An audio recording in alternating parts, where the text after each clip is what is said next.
we just had a fun in the commentary here. Hayden, who's helping me with the commentary, was just about to use his vape as the microphone. Thank you, Mike.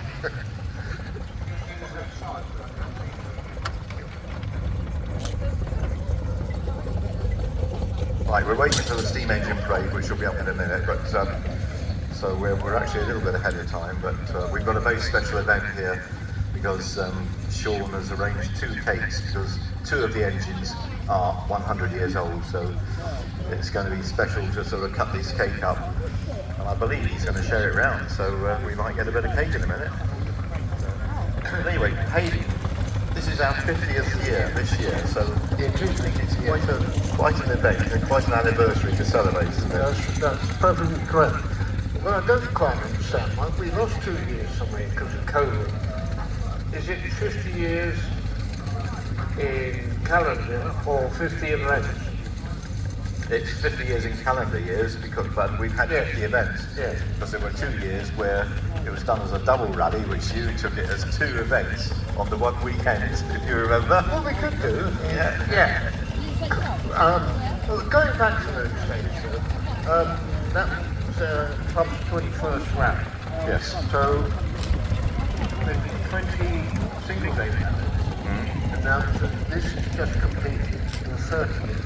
2 events. That's right, yes. And I believe you ran out of those first 20, most of them. I did 13 of them out of the first. I thought it was. Because I took over in 1980. As soon as I joined the club, they wrote me into the chief marshal. The very first year I joined the club. Excellent. I'm glad. And then the following year they said, well, why don't you fancy running the rally? So like a mug, I said, probably, all right, I would do it. That's right. And of course, very successful it was. It was, yeah. We were over, initially, we were over in the field behind the wall of the castle. Yep. And then we moved into the deer park. That was the other end of where we are now, where the deer are actually this weekend. That's right. We were in there, we ran it several years in there. And then as the rally grew, we then had to move into this set of fields because it was growing to such an extent. That's right. And I think one of the reasons we had to move into this field is we took it to the 2 days. Yes. And the castle were very keen for us to do that. I remember having talks with the Earl up there in those days, and Tim Faulkner, who I think it was Tim I spoke to, Well, there were several castle managers we dealt with. It was Cedric Belfors, Tom Ferguson Elliott. Yeah. I dealt with a lot of those back in the old days. So. But Tim was very keen to push the show forward. Yes. And said we could have this field, which was actually let for turf, grass. Yes. It was sown every year, and the contractor grew, kept mowing, and then they made a couple of turfs and sold them to people's lawns. That's right. And we took it over because the contract ran out, and they had it back, and they had ideas about 2-day shows, getting pop concerts, or getting these people coming down, because they needed the land in order to do that. But I remember walking across the top from the old rally field with David Wilkins, I think it was Ryan, no, it was John Garty, I think, who was treasurer, and Tim Faulkner, and myself. And if you come in from the beer tent you can't see the whole field. You can see the estuary, but you don't know how much land there is between you and it was over the hump, wasn't it? Yeah. That's right. And then when you walk up to the hump and you look, I went, for goodness sake, we only need that corner. That's true, yes. Do you remember? Yes. And I thought, what the heck are we going to do in here? And now, here we are, all these years later. We have to be very careful with the planning where we can put it now, because we've filled these set of fields completely. That's right. There's certain areas we have to keep clear for vehicles to move around, because this part of the fun of this event is that we do have vehicles in the arena. That's right.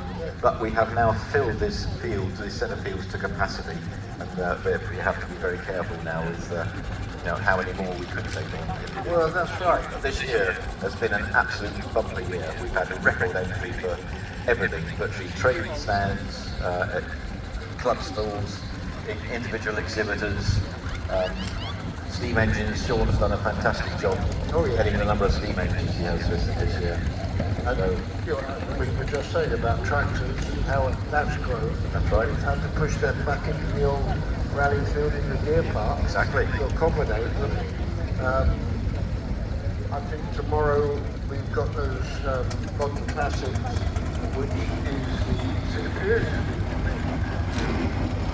actual interest in cars, which they consider those to be old. Yes. While we consider them to be new. Yes, exactly, yeah. And it's difficult for us to get our heads around this sometimes. Yes. Shows our age, Nathan. Yeah, it does. I mean, I can remember my first old car, MGTC, 1946, and it was 25 years old. Yes. And I got it back on the road again. I wanted to join the VSCC, and they said, no, only up to 3 more. Right, that's where they were. Now they want it. And I feel you want it then, you're not having it now. That's another story, because I don't own this. No, the son's got it. But 25-year-old car was considered to be reasonably old. It was, yes, yeah. So go back 20, we're looking at 2000 now as being an old car. Yes. But you and I don't treat it. I think it's a new car. In fact, I still run a 2002 car as my everyday car. Well, there you are. You see, that speaks for itself, doesn't it? Yeah. And yet people think it's an old car now. So. Yeah, and you're running it all over the place as if it was a new car. Oh yeah, exactly. I tow trailers with it. But you wouldn't have done that to your Raleigh when you was that old. No, I wouldn't have done. No, exactly. So we're not moving on with the times, but the club's got to. Yes. Anyone out there who's got any idea how we can move this club forward with the youngsters, that's what we're looking for, because this show, it would not, Mike and I can tell you, we've done 20 shows, more than 20 shows between us. Yes. That we need younger people or this will not continue. And if you're all enjoying it and you've got 10 minutes, quarter an hour or whatever each week to be able to put that into helping us run this show, come and talk to us, either in control or in commentary box. Absolutely. Or any member with an orange shirt on. Well, I'm pleased to see. That includes Sean, who's got a green shirt. He'll get it too dirty. But anyway, hey, just on that theme, I'm really pleased to see that between us here, we've got our own family who are youngsters coming on here. And Toby's driving around with a tractor. My daughter Lindsay there has taken on one of the old Rileys I've got. So, in fact, the oldest Riley I've got, she's now got the 1928 one. So, well, there you are. Husband Mark and Daniel, my grandson there, is going to help drive it. I think one day, hopefully. So it's lovely to see. So, and I think I'd like to mention also, Hayden, that thinking back over the years, we're very privileged this year to have the ERA on display up beside the control tent. Yeah, I saw that. Is such a famous racing car from the 1930s. It's a 1936 ERA. Very grateful for David Morris for lending it here this weekend. I'm going to say it's David's. It's David's car. It was Martin. It's David's dad. Sadly passed on. Yeah. David has inherited it, and if you like, there is this sort of younger generation taking the cars on. And it is such a famous racing car, and even in vintage racing circles today, he is very successful. Yes. With it still. Yeah. That is such. It is raced. And it's we're very lucky that he didn't have a race this weekend, so he could bring it here to us. Yeah. But that car is raced nearly every other weekend. Really? Very successfully, and he very often wins a lot of his races against very fast motor cars like the DRM. Well, that's right. Now things move on, because how old is it? That one is 1936. 1936, and you're still competitive. Yeah. Are you? When you were born later, are you still competitive? I was born after that. Yeah, I know, that's what I'm saying. What about you, Sean? I was after that one. Are you competitive? No. Okay.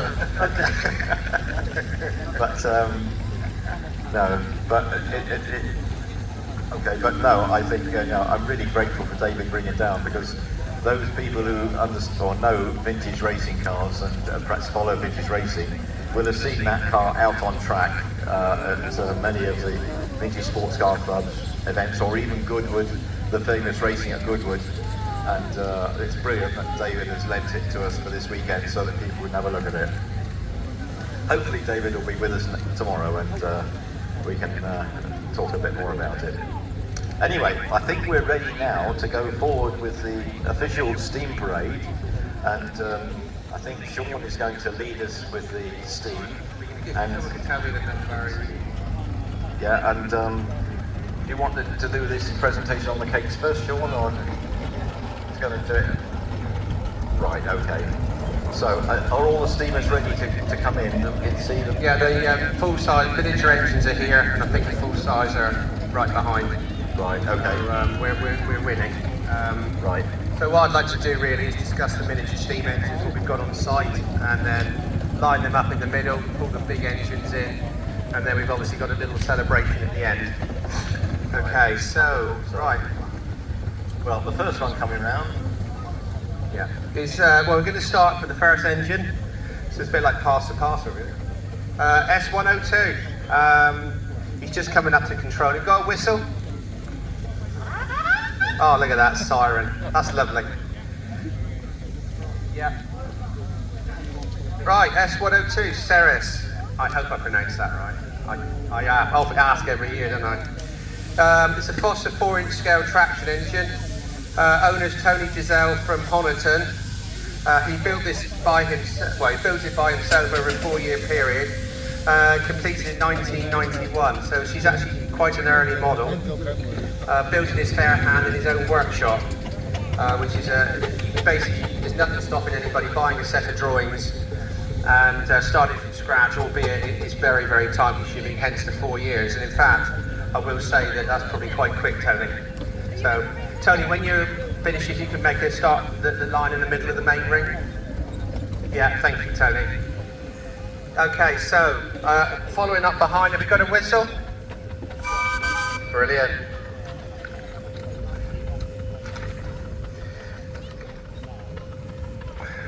Yeah, that's fine. This is Juniper. This is another 4-inch Burrell agricultural. This is owned by Lewis Pike from Devon. Supplies by Berrybook for Lewis, who's now planning to build a 6-inch himself. Blimey, what are you building? You've got taste, Burrell. Yeah, what, a steam traction or one from scratch? Oh, blimey. I wish you luck on that. I'd like to see the progress. Oh, well done. So we have in behind that Missy. Can we have a whistle on Missy? Brilliant. This is owned by Buzz Hope English. This is a lovely agricultural engine with a towing and water bowser and a lovely trailer. This is all built by Buzz over a period of time. The engine was built in 2007. I assume the trailers are built after that, were they? And as you can see, this is a show winner. He has won Best in Show or Best Miniature in Show here.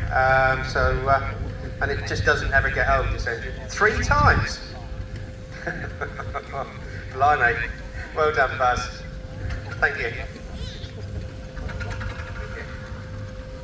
Okay, we got S101 Thunderbolt. Can you have a whistle? Tino, apparently you won Best in Miniature Steam, is that correct? Well done, Tino. Total credit to you. Tino lives in Barnstable. Built from a Steam Traction World kit. Started in 2017 with his own fair money and finished in 23. This is his 2nd rally season, and the engine runs superbly and the owner loves every minute of maintaining and using it. The Steam Traction World kit is actually, it is what it says. You can buy, there's a company that supply kits from scratch, and what they basically do, they send you the parts every month in a box. And then you can build this. It does sound quite simple, and it's not. Because you've still got to assemble it, you've still got to paint it, you've got to still sort the problems out that is incurred by doing that. So for Tino to do this is a total credit to him. And that is actually the reason I've been told why he's won Best in Class. It's not just the engine, it's the fact that he's dedicated to doing it. So brilliant, well done Tino. It's really, really good. I know this engine. This is owned by Andrew Claydon. And, well, I better say Andrew and Jane Clayton, didn't I? Single, no married, and all that, yeah. That was a while ago, this engine was made in India. There's a company called Dream Machines that used to make them. They're not making them anymore now. It was purchased by Andrew from Berrybrook in 2023. And it's named Jill by the owner in honour of his late father's locomotive. Andy does keep this engine at work, and most lunch hours he's polishing it and making it look gorgeous. And as you can see, it's total credit to him. And as I say, thank you for coming along. It's your first full weekend with us, Andy, isn't it? So thank you very much for bringing it, Andy.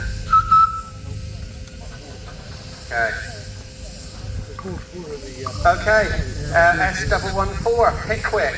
This isn't unusual, this is a Foster 3-inch. Can we have a little whistle, Peter? Very good. It's a scale whistle, that, isn't it, Pete? A 3-inch scale whistle. Owned by Peter Kemp from Plymouth, built in 2014. It's purchased by the current owner in 17. It is actually a very rare engine.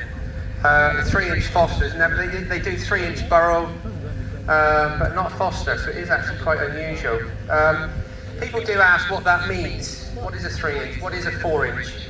If you look at a full-size engine, that's actually 12 inches to the foot. So if you get a set of drawings and you have them, dimensions, it becomes a 6-inch. So if you have them again, it becomes a 3-inch engine. So it's as simple as that, really. Years ago, people would go to an engine, they'd measure it all up, make up the drawings, and then they have them in size, or quarter them, or third. A third size, of course, is a 4-inch engine. So when you hear a 4-inch engine, it's a third size, or a 3-inch, it's a quarter size. So if anybody asks what that means, that's what it is. Okay, so we've got Michael's. Okay, Michael, I know this one anyway, Michael. Oh, blimey. This is Grace. This is owned by Michael Cannon. This is an 8-inch gold medal tractor. Michael lives in Excelsior, so it's obviously not very far from here. It's based on a replica of a Burrell of number 3510, exported to New Zealand in 1913. Burrell is the only one of 9 single-cylinder gold medals, and 2 still exist in New Zealand. So, very, very rare engine. And as I said, being an 8-inch, you'd have to work the maths out on that one. Thank you, Mike.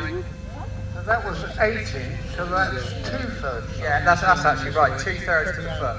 So, do they do a 4-inch? 4 inches, 4 inches. Yeah, third size. There's lots of 4 inches. That's the common one. Do we go 10? Yes. 5? I've seen a 10. Yeah, or what? yeah. Down to 3/4. What, 3/4 of an inch. Yeah. That's Mammoth or? Yeah, well, Mammoth, I don't know the size. That's 1/16 or something. Is it? Yeah, but it's all measurements off a full size. The drawings get reduced. So, Okay. Oh, what have we got here? We've got Jack. Beautiful. Jack, thank you for the whistle. Beautiful engine, this one. Owned by Paul Stebbins of Callington. Again, it's a steam traction world kit.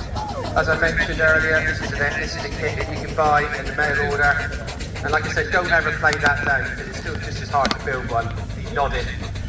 You've got to have certain engineering qualities, including obviously machinery, lathes, milling machines. It does take some of the hard work out of building an engine, but it doesn't make it any easier. This was completed in March 24. It's won Best Military at the Launceston Steam Show last year, so congratulations to that. And it's got a lovely wagon on behind there as well, so thank you very much for bringing that one along. I will say, as the next engine arrives, I've been doing steam marshalling for 30 years, I think, Hayden. It's knocking on a bit. I think 31 years. And miniature steam engines, I've always had an average of 15 to 20 engines, possibly 24 maybe. This year I've smashed all records at 35. I've never taken that many engines ever. And so, are they getting more popular now than before, or is it because the big ones are so expensive, so you can pay? Yeah, I mean, don't forget, there's a lot of people coming into the hobby. You look around the ring, who's driving these engines? It's youngsters. So it's a part of the hobby that it seems to be growing, as you can see. Years ago, on a rally field, go back to the 80s, you'd only see one engine on the rally field, maybe 2 miniature. Now, I mean, you can see this is 35, 34 here, and that's by country mile more than I've ever accepted before. And a few of the engines that came last year, I do know from certain reasons haven't been able to make it. So if they'd have come, we'd have hit 40. And where I would have put them, I really don't know. Well, I think you already know that there's probably 2 more coming next year. That's a bit close to you, hey? Well, anyway, yeah. Well, I might not let them in mine. I'm the steward. Okay, you're in charge. I'm in charge. I don't know. I mean, if I don't like them, it won't happen. Yes, of course they're coming. What's the number of this one again? Oh, sorry. Goliath 115, owned by Chris Vincent from Cornwall. Built by Bill Kiddle and is purchased by the current owner in 2020. Chris Vincent's got a couple of full-size engines here, which we'll introduce you to after we've done the miniatures. So I haven't seen this one before, but it's a lovely little engine, and thank you chaps for bringing it.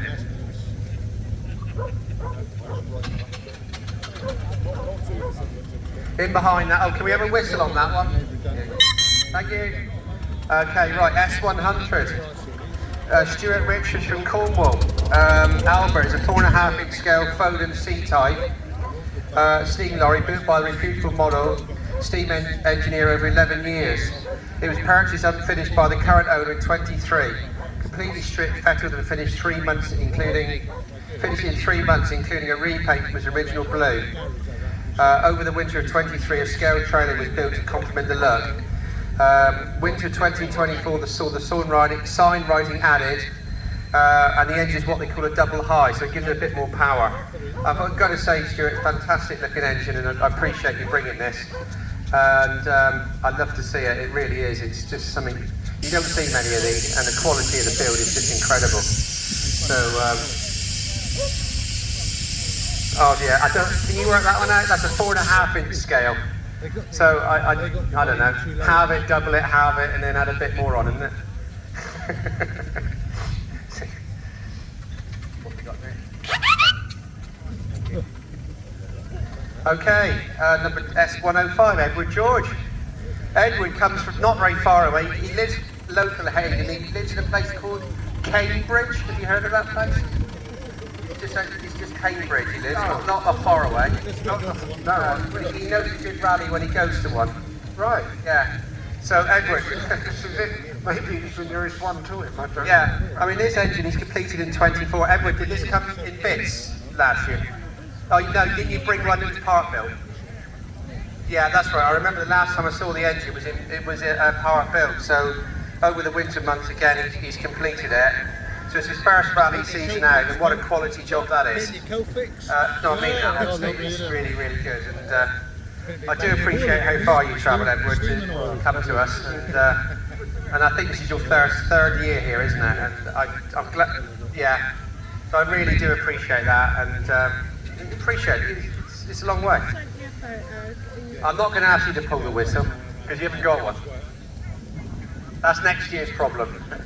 Thank you, Edward. I don't know this engine. Sean should know it. This is the Freeman family's engine pit. 4-inch McLaren double crank compound.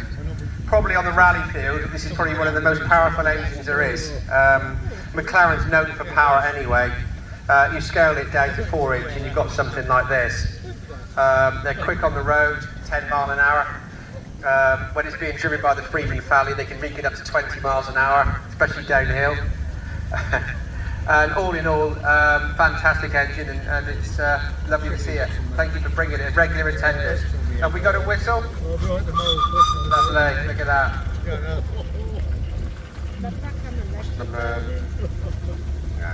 S103, Jason Elway from Cornwall. 4-inch Burrell single crank compound. Another steam traction engine, a steam traction world kit. Started in 2016 and completed in 2023. And again, lovely bit of work. This is what they call a single crank compound. It was a thing patented by Burrell in its day, and it's basically 2 pistons running on 1 conrod onto the crankshaft. So it's not a twin, but it's two pistons on one cold rod. So it's a bit unusual. Patented by Burrell, and Burrell kept onto it. So there's a couple of full-size engines here with the same concept, and it just makes the steam a little bit more. It gets used twice. So if you put it in car world, it's like a turbo effectively. Gives you a bit more power, uses slightly less water, and that's what you need in a steam engine. Thank you for the whistle.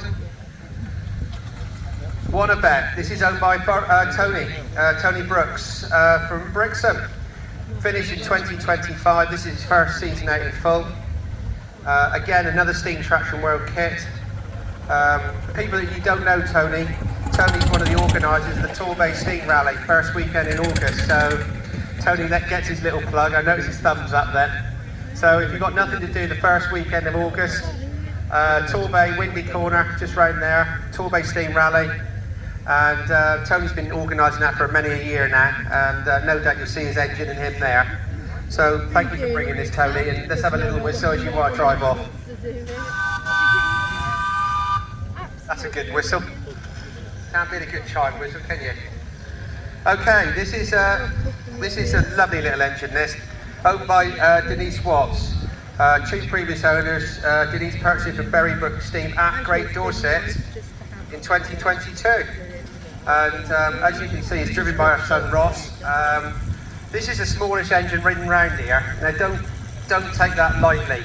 It's the smallest engine being ridden round here, but it's also the hardest, because the smaller the engine you go, the smaller the scale you go, the harder it becomes. So if Ross can get round here like he's doing, as well as he's doing something very, very correct. So well done, Ross, and keep the fire burning.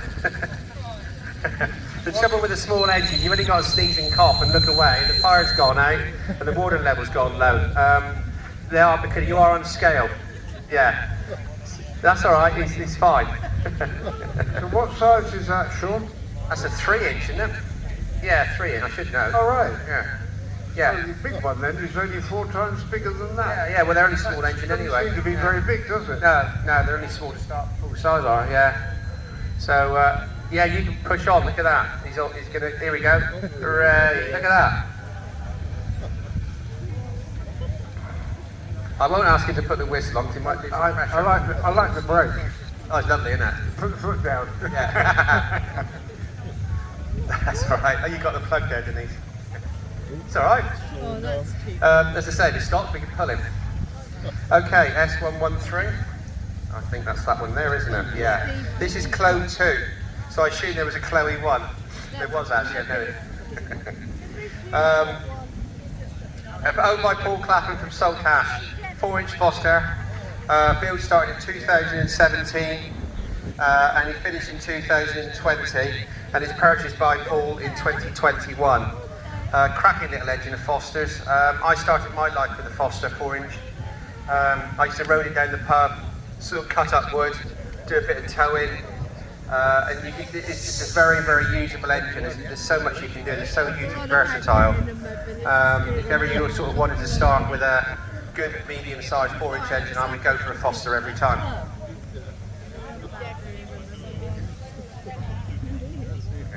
Okay, we got Patience, owned by Colin Coombs from Dawlish.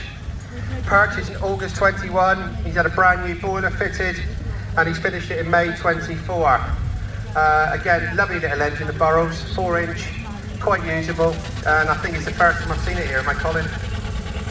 Oh, you were here last year with it, you were, weren't you? Yeah. So thank you for bringing it, Colin. Just have a little toot and let it move on. Thank you very much.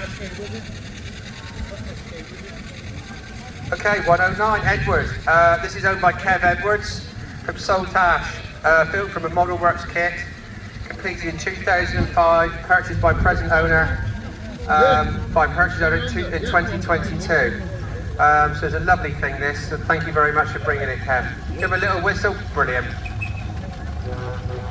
There we go. It's more good, Sean.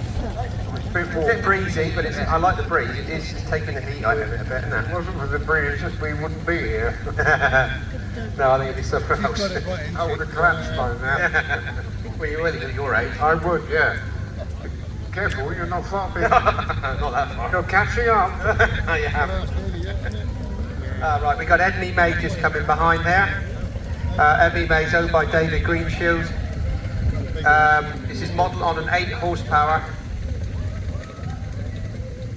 Oh, it's the Crane engine, I'm sorry. This is Grumps, I should know Grumps by now. David Greenshield's modelled on 8 NHP contractor's road loader with the Crane fitted. Cracking engine, built in 2012.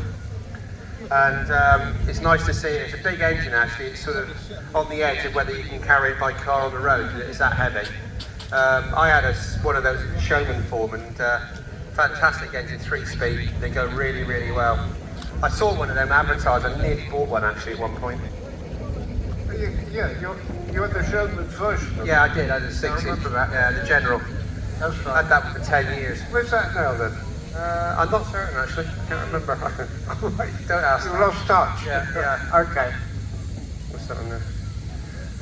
Owned by, this is a Midas, this is a Burrell single crank compound, 4-inch, owned by Ian and Mitchell Carter. Purchased by present owners in 2018. This engine was fully restored by Military Steam Services. This is again, is his first outing this year, is that right? Yeah. Second year. It says first year. Okay. Oh, last year. I'll let you have that one. Thank you. Can I have a little whistle? Brilliant, thank you. Right, we've got S112. Lovely. This is a Ganjin. This is a Cornish name, isn't it? This is owned by Ronald Hickman from Cornwall. Built by owner over a 7-year period, and he's been rallying it for the last 10 years. Ron's built 1 or 2 of these. In fact, I've got one of yours in the showroom at work, Ron. Don't know if you know. Yeah. New boiler. She's having a new boiler. She's for sale. No, sold. Came in, I forgot to tell you, came in a while ago. So she's having a new boiler now. Yeah, worn it out. No, I'm not really a big Yeah, so thank you, Ron. Thank you. Okay, in behind, Martin Joseph, list card. Built from kits again, supplied by Steam Traction World of Daventry. A lot of the main work built done in 2020, and we all know why that would have been. As you can see, fantastic job, beautiful engine, really, really nice. Paintwork is unbelievable. Is it your first time in the show? Yeah. Well, thank you for coming along. I'll have a whistle for that. Thanks very much. As I say, this is the most miniature steam I've ever had. So this is quite a thing. I was just looking, the full-size engines actually could start working their way around the main ring if they want to. So we can start pulling the full-size engines in, and now the miniatures are going down in queuing, we can get them in. They've all got a slingshot. Okay, we've got a 4-inch scale Steam Traction World kit. It's called Denzel. The engine that was booked in this case was been switched across to this one. And again, a beautiful engine, a nice colour scheme. And I like the brown wheels and the green paintwork, it's lovely. So thank you for bringing it in. A little whistle would be good if you can do that. Good old chime. Thank you very much. No, you have to, At least with these ones, unlike what right, this is Edney May. at least with these ones. This is owned by David Greenshield of Stropsley. Yeah. Model on an 8 nominal horsepower Agri, single cylinder. It's the only one I know of existence of this type actually. It's got a rear double drive axle. So again, very, very powerful, but it's not usual being a single. I remember seeing this in bits when David bought it, and what a fantastic job he's made of that. Again, thank you for bringing that one along. Get a little whistle if you pass in, thank you. So that's half size, Sean. 6 inch, half size, yeah. Yeah. I'm getting the hang of it. You should do, hey, How am I doing? you're doing very well. You'll be out of work soon. Not careful. Good, you can have my job then.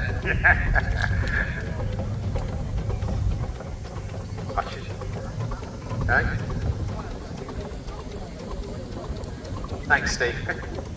Yeah, this is owned by Steve Trow from Red Roof. It's one of the first model work kits engine built and rallied every year, and this is his 20 years old. So It's one of the very early kits, basically. So it does tell you how well they do last. So this is this is an engine called Trelawney. As you can see, there's quite a lot of engines come up from Cornwall. So I know the engine behind's are Cornish as well. So again, thank you very much for coming over the border. Appreciate that.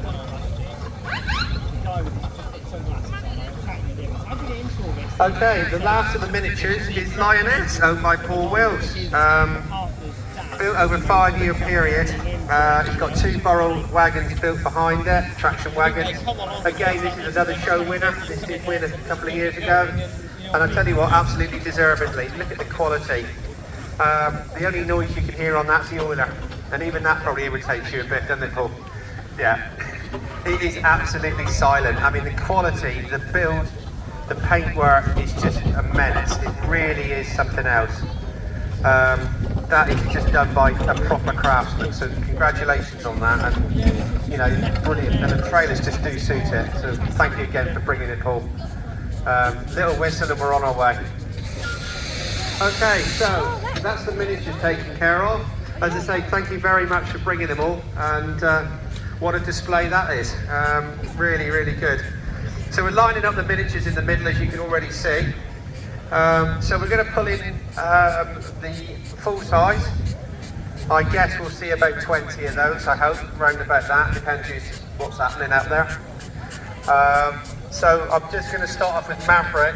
Maverick, she's just leading. Can we have a whistle, Matt? There's Maverick. We're going to do a little birthday celebration at the end of this, but actually Maverick's 100 years old, pretty well now. So we thought we'd celebrate Maverick's birthday here. So we're going to pull Maverick over out the way in a minute, and but there's another engine coming in as well, which actually is within 2 days of this one being 100, so it seems only right that we should share the birthday celebrations. You know, these engines have suffered 100 years of possibly neglect, not so much nowadays, but to make it to the rally field, they've had to go through some mega luck, because some of them end up in scrap yards. I mean, Maverick did. It was sold new to the Colson family in 1925 by Marshall. It was a show engine. It was presented at the Royal Chester Show by Marshall as a show engine. And you'll notice on the boiler it's got aluminium fans, boiler fans, which it's almost like the GNS version of steam, if you like. Most engines have got brass banding, which is fine. But this is aluminium, which back in its day was more valuable. So Marshall sort of did their bit to promote the sales of what they did. So this was used by the Colson family right up to the mid-50s. They worked this engine very, very hard, there's no doubt about that. Poor old girl, she went into a scrap yard. There was bits being cut off her, but they used it to pull in other engines to be cut up, the scrap man. Anyway, long story, but along came John Selby. His dad had an engine and he lost it to scrap. There was problems with it. And anyway, John was only 6 years old, and John was badgering his father about losing his steam engine. And anyway, Dad got fed up hearing about his son nagging him about the steam engine. They went out to the scrap yard, and there was 2 engines available, Maverick and another one. And his dad wisely chose Maverick. So John had that engine in the 50s. And I bought the engine 6-7 years ago off John. John's still about, he's in his 80s. He does live very, very long way up north in Lincoln. And I did actually invite him to this show because I'd love him to be here. Because he's a big part of Maverick's birthday celebrations, really. Because if it wasn't for him and his family, this engine wouldn't exist. John would think nothing of steaming at 60 or 70 miles to a rally on a weekend. And as I said, he's got a fond memory. Maverick now is owned by myself. My son's driving it, Matt, and as you can see, she's doing very well. And we've just had all the wheels done, courtesy of Andrew Clayton, who's driving his engine around here, and of course Dave Nicholson did all the lining with Andrew. So again, really good. So Matt, we can put Maverick somewhere out the way, yeah, wait for the other one, and we'll do something. Yeah, that'd be fantastic. Oh yeah, I did, didn't I? Yeah, let me steer it. Yeah, I'll steer this engine and just here at Devon County Show. I was just happened to be walking around the steam section, Sean was just about to come round the arena with her to sort of give a bit of interest, and he said, "Come on then, hop up, steer it round the arena," and yeah, great fun, really was. And you know, you'll see you've got to turn the steering, an awful lot of turns to get the wheels to turn in the right direction. But no, enjoy that, Sean. Thank you very much. Anytime, Michael, next year maybe. Sean, you said it's 100 years old, Yeah, same age as you, Hank. and you're the owner. Yeah. Did I hear right? You've only had one owner. No, well, I'm actually the third owner, so it's actually pretty good. Not many then, is it? I mean, that's what drew me. When I was looking for an engine, I wanted something with a bit of pedigree. Yeah. 3 owners is nice. That's what drew me. I'm trying to hold on. It isn't easy, but I'm trying to hold on to the sort of the worn look of the engine, really. So I'm trying not to paint it, even though you can't always help it, because there's a point where you have to. But the engine's looking stunning, I think. Yeah. Anyway, Billie's just coming behind. Billie sneaked in. Thank you, Billie. Hey, Billie's 130 this year. Yeah, 130 years old. It's probably the oldest vehicle on site, isn't it? Must be. 138, yeah. Yeah, owned by Dave Nicholson and family, and driven by Matt. And as I said, lovely engine. Beautiful to see. So they didn't move on much. Yeah, so thank you for bringing that family. Lives in Chudley some of the time, lives at our place some of the time. You see Billie at a lot of local shows. We've done on well recently, off to Mid-Devon show shortly after this event, and you see Torpedo down on the Neil Rally.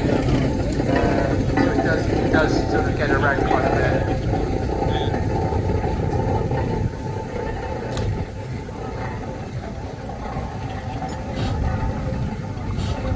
Okay, next to Billie is the Lion. Can we have a whistle for the Lion? We're going to get a whistle. This is owned by Derek Granderson from Kent. Derek is asked, basically he's bringing the engine to Devon. He's doing a round robin of this area over the next 2 months. You might see on the side it's got Devon Trading Company Limited in Bideford. But he also spent a lot of time, end of his working career, in Tidmouth Docks with another engine called the Elephant. So I think Derek from here is going to Tidmouth on Tuesday to do a bit of a PR sort of reenactment of where the engine used to work. It's a 7-ton wagon with a standard 15 foot by 3 body, painted in chocolate brown with bright yellow lettering. Devon Trading were a large firm of building merchants. An 8850 plied between a dozen branches in 1949 when he left the company. Driver Tom Moore reckoned he covered 300,000 miles with that wagon. 300,000 miles, Hayden, that is ridiculous. Outrageous. Yeah. So the wagon was in use throughout the World War II. It's transferred sometime in the 50s to Tidmouth Key Company on the other side of the county. Here it works alongside the Central Steam Tractor, which is the same as Tidmouth. The Elephant shunting railway tracks, hence the name Lion. Also, congratulations to Derek for winning the best full-size engine in show. So I really do thank you for bringing it, and I know it's been a long drive for you, but I hope you have some great time down in Devon. He was telling me he estimates he's going to do 500 miles in the next 2 months with this engine, just taking it to local shows which he's booked in for. So if you're doing the Southwest Rally and Steam Rallies, you'll see this engine hopefully. So make the most of it, because once he goes back to Kent, he won't bring it again, I wouldn't have thought. Oh dear. Yes, you can go now, Tom. Did you want the gate? It's just up there on the right.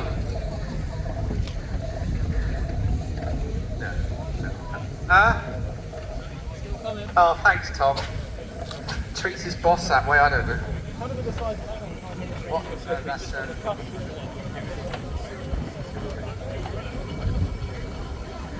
This is at Allchin. This is called Lucy. Owner Chris Kemp. 8 nominal horsepower, so it's a big engine.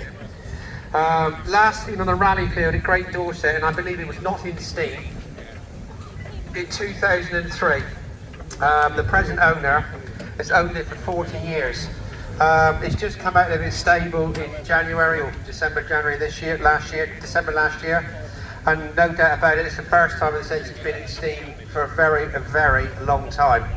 So congratulations to Dave again, Dave Nicholson, and a few of the helpers, Rob, for putting new tubes in it, getting a hydraulic test and getting it in ticket so they can bring it to this show. And probably one or two others.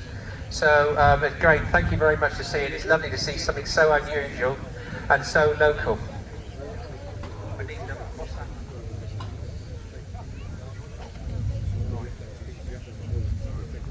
Okay, S12. It's owned by the Shamrock family. Do we have a little whistle on S12? Thank you, people know what we're talking about.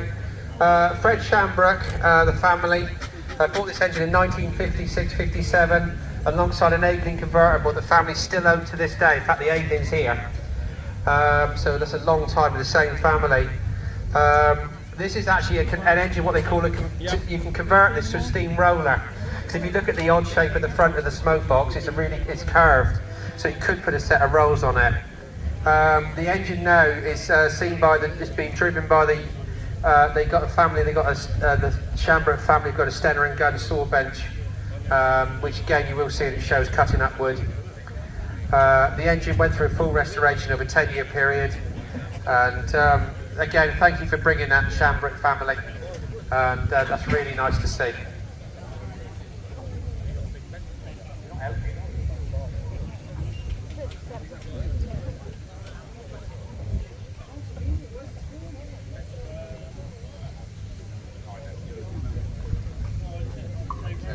This is S9, this is Countess. Can we have a whistle for Countess?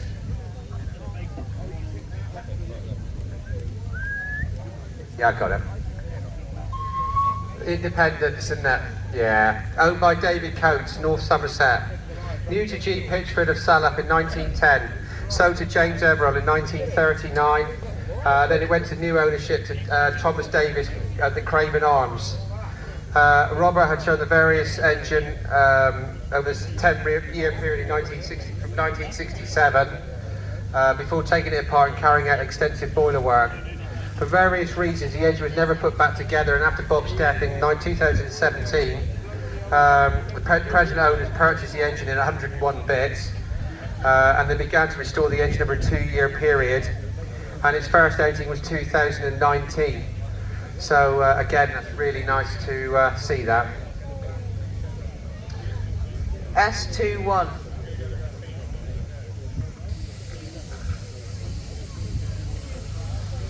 This engine's owned by Wally Cleo.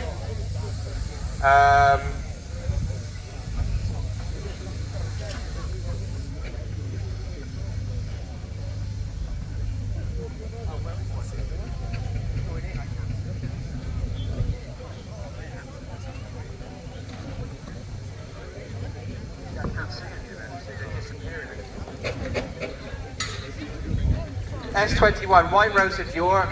White Rose, can we have a little whistle?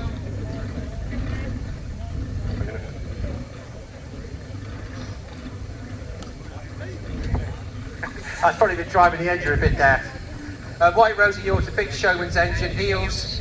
Can we have a whistle on the White Rose of York?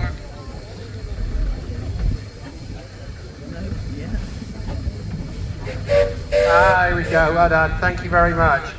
Owned by Chris Finchard from Newquay. Chris has got 2 or 3 engines here this weekend. Bought new by A. Payne of Hull and owned by a short time by Hamilton Rowlands. Bought by Tom Hunt, restored her and hired her to Pat Collins in 1954. It lived in the Dingles Museum for a number of years. Bought by John Atkinson, and also it was also named the Griffin, so some people know the engine as a Griffin, some people know it as a White Rose, but what a beautiful engine. If you happen to stay on this evening, you will see the engines with lights on, the big stuff, and some of the miniatures will be outside the beer tent, making some electricity, making some light, bit of heat if it gets cold and the sun goes down, and it's a fantastic atmosphere, it really is. Yeah. Okay, we've got behind this one, next to this. Come back here. It's S15, this is a ploughing engine. This is called Neville, this is owned by Sean Simmons. Very usable, medium-sized ploughing engine. Sean bought it about 2 years ago, year and a half ago. and a beautiful end. Anybody who doesn't know anything about ploughing, basically you can see a giant winch drum underneath the engine. One engine would have, they usually work with two engines, one up one end of the field, one up the other, with a very, very long cable. And they would pull a plough from one end to the other, and that would plough the fields back in its day. And it really is something. I have been on one of those ploughs, and when you're being pulled along and there's all you can hear is ground breaking, and it's fantastic. Can I have a whistle on, Neville? Thank you very much.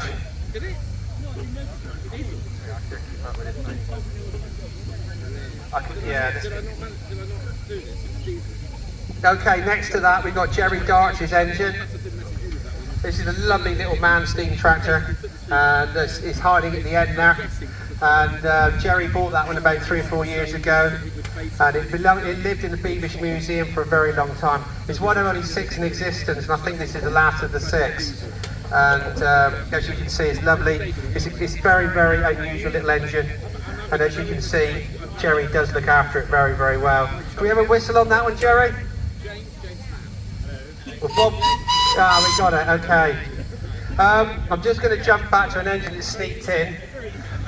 This is owned by Wally Cleo, and this is a beautiful little showman's engine, recent purchase by the owner. The engine lived in Somerset for a number of years. It went back to Ireland. It lived in Cornwall, and now Wally's brought it back to Devon. Well, Somerset for you, isn't it? Can we have a little whistle on that one? Hold tight. Crikey, hurt your ears. Again, beautiful engine, and tonight you will see these engines, as I say, outside the beer tent. 19 Sean. This is this beautiful engine coming in now. This is Onward. This is owned by Sandra and Terry Sleeman. This is one of the famous Fowler Super Lions. I'm not certain exact, but there's a set of Super Lions, and I'm going to say 6, but it could be 4. And one of them never made it into restoration, and it was called Onward. So this gentleman Dave Eaves actually built this engine from scratch. So it's actually new. And what a quality of job. Sandra and Terry Seaman bought the engine in the last few years, 3 or 4 years. Again, you can't hear it, it's just silent. So it's made the set. The Super B6 lines have been together. It was done at Great Dorset Steam Fair. I think it could have even been the last one they did. And I mean, the quality, the paintwork, everything. And we're so honoured to have the engine down in this part of the world, really, because it's always lived up country. And as I say, Dave Eaves was a fantastic engine builder. And to start one day with a piece of paper and a lump of steel to produce this is just unheard of, really. Have we got a whistle on this one?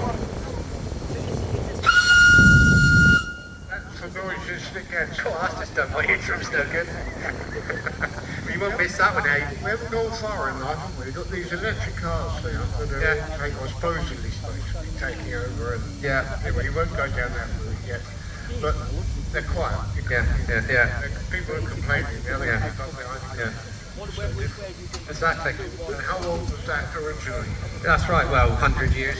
Yeah. Exactly what I'm saying. So Yeah. nowhere in that. No, these will be here in another 100 years. So we're moving on.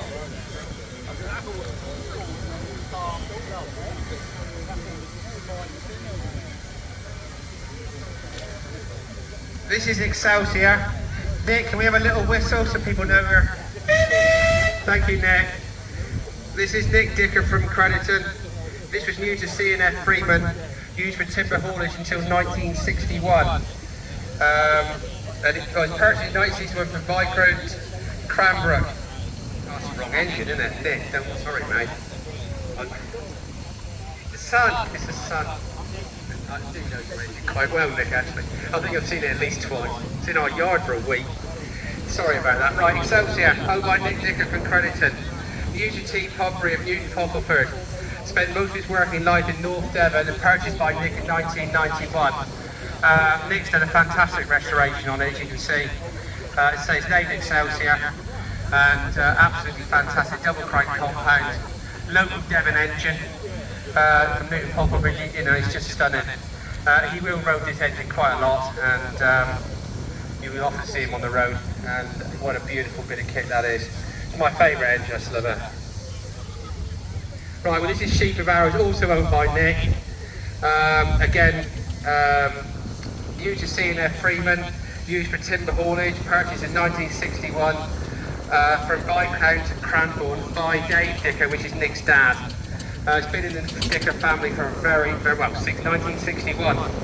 So again, beautiful bit of kit, looked after very well. And I appreciate Nick bringing the pair, because you know, it's 2 trips with a lorry, he's got his own lorry, and fantastic, thank you so much. Right.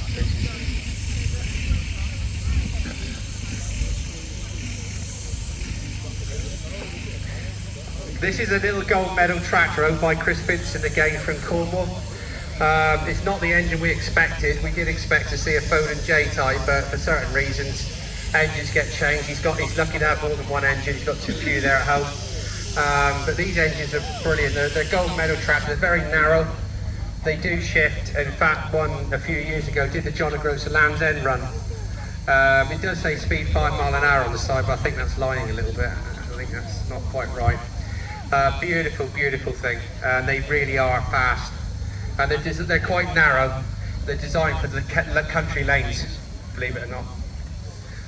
We had the one you're talking about, John O'Groats one. We had it here. Yeah. He finished at John O'Groats. Weeks or days. Yeah, he finished at John O'Groats. We got him straight here. That was John Atkinson. Yeah. The engine's down in Cornwall at the moment. Still there. It went home. It's been sold, but it's actually doing another trip now. Is it? Yeah. Okay.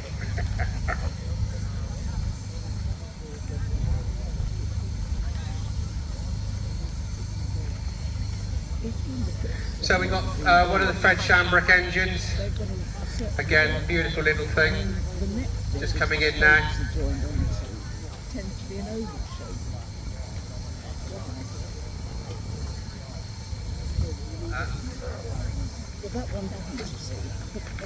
Aveling and Porter, as I say, is owned by the Shamrock family from Barnstaple. Built in 1950, bought by the late Fred Shamrock in 1956. As I say, it's complete with roller parts, so you can convert them to a roller again. And it's been in the family longer than the original owner had it than new.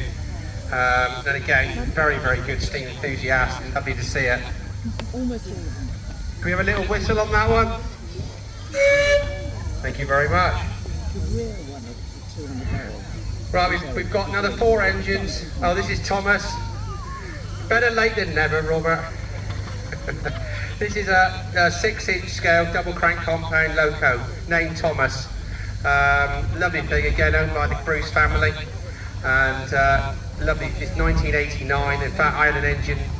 This engine used to be a crane engine in its day, and my engine, when I bought it, I found a photograph of this engine holding my boiler on my one in Great Dorset. So she's got a lovely background, and I've known the engine for many a year. So we've got another beautiful engine just rolling in. Lord Nelson, this is owned by Joseph from, well, Scotland. Joseph lives in Scotland, and he comes down, he leaves the engine sometimes in Devon, and he'll come down and visit the good shows. And I appreciate that, and obviously it's a long way to drive, but you know, he's brought his engine several times to Powderham. And it was new to Henry Thurst in 1907, and it used to travel with the White City Motors Savage of King's Lynn built scenic ride during the First World War. It was requisitioned by the War Department and worked at Saint & Co in Cambridge. And as you can see, it's had a nut and bolt, no expense spared rebuild. And as you can see, it's absolutely stunning. Again, another engine you'll see out on the road tonight, and another engine you will see generating tonight, as they were last night. So, okay, another one. We have a whistle on that one? I'm not going to blow me drum. Thank you very much. Right, we've got 2 more left. Right on the back of that's Wallace. owned by the Bolston family, driven by Wayne, and there's George sat there, from Poltimore. Lovely local engine, and the Wallis is a beautiful thing, named after Dad, Grandad, and it's Dad, Grandad, yeah. As I say, it's a lovely little Garrett, and as I say, you'll see it in a lot of the local shows. Do appreciate that coming, it's really nice. Okay, we've got the last one, Pride of Devon. This is owned by Gordon Bruce, and she's another birthday girl. It's owned by Isaac. Okay, well that's something I didn't know.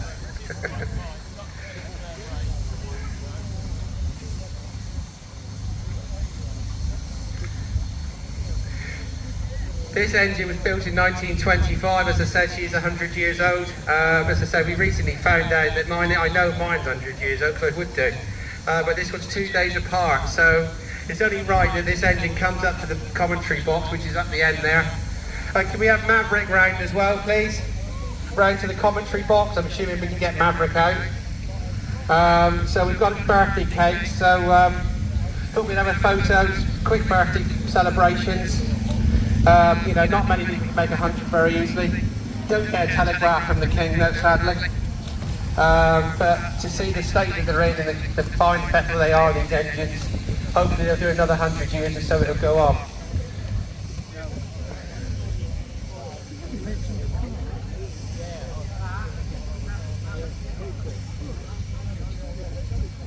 So we're just going to bring the Pride of Devon round, get Maverick here.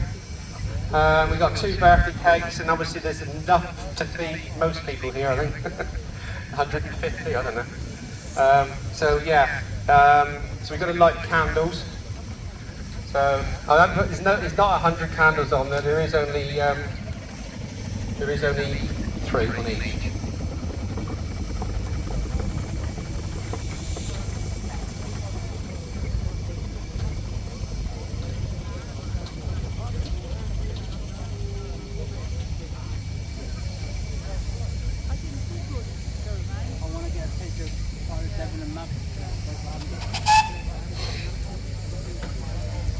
So I've had 100 candles on these cakes, and you've got all the steamers up here, Yeah. and you've got them to blow their whistles. They blow the candles out. Blow all the candles out. Might do. We're just going to turn Maverick round and have them nose to nose, put the cake in the middle, do the business, and then bang some cakes around, do the whistles, and then probably encourage everybody if they want to come in and photograph the engines and sort of, you know, log this, talk to the owners, that sort of thing. Obviously people are more than welcome. So we're just turning Maverick round now. This is a 3-point turn, is it? 25-point turn, I think. Yeah. It's working well up there. Go on, keep turning. Come on. Come on, faster. Oh, dear. What do you think it's hot? Come on, dude, for sort it out. It's that siding you had last night, I think, isn't it? You'll need some more in a minute, Joe. You will. What are you doing? You want some more?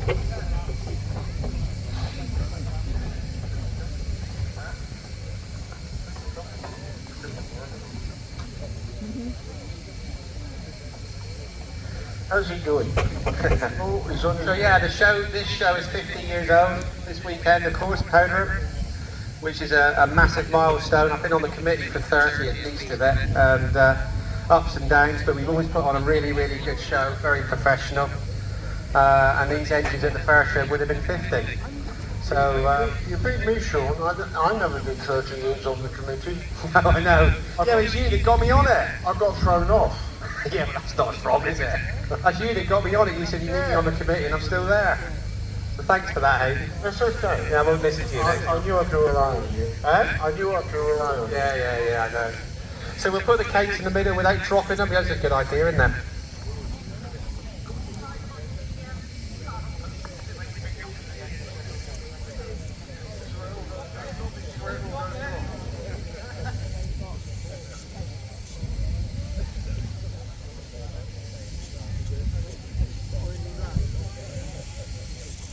Right, so Gordon didn't know this, but he's going to blow out one of the candles.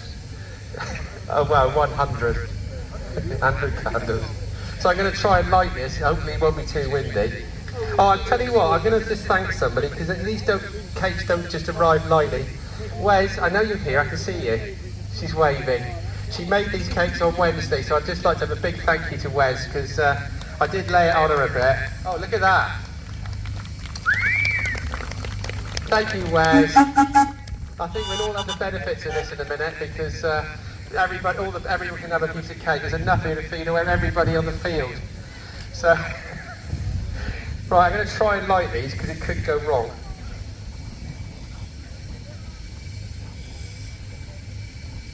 Need a blowtorch, I think. When you don't want wind.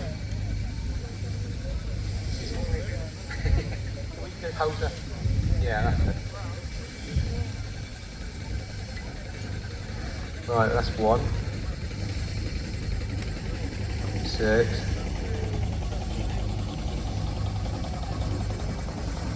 Well, the lighting, we're doing it.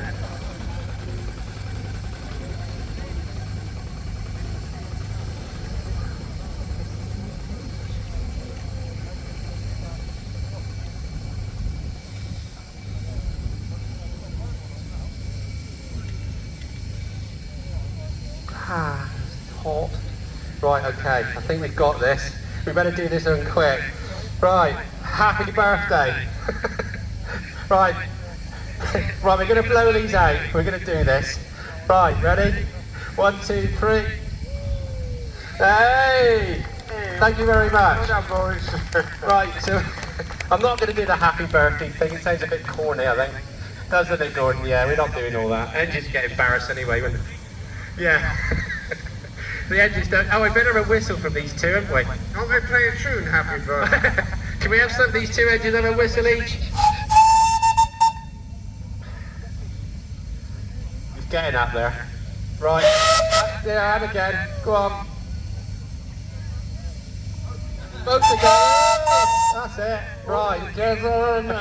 Right, can we have a whistle from everybody on site? Let's have the boys going. Can we have all the engines? Let's have a go. Let's make it happen.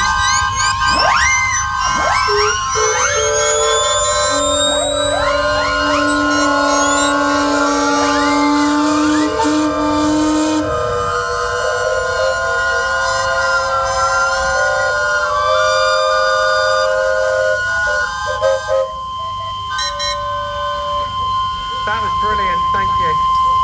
Right, well, if anybody wants to come in the main ring and look at these engines and talk to the owners, we've got some knives, we've got some serviettes, we're going to start handing cake out. But if anybody wants to come over as well, save our little legs, that'd be great. Where's Rosie? Yeah, she's going to do a bit of this. She's waving. There's a knife there, Rosie, and there's some tissue, so...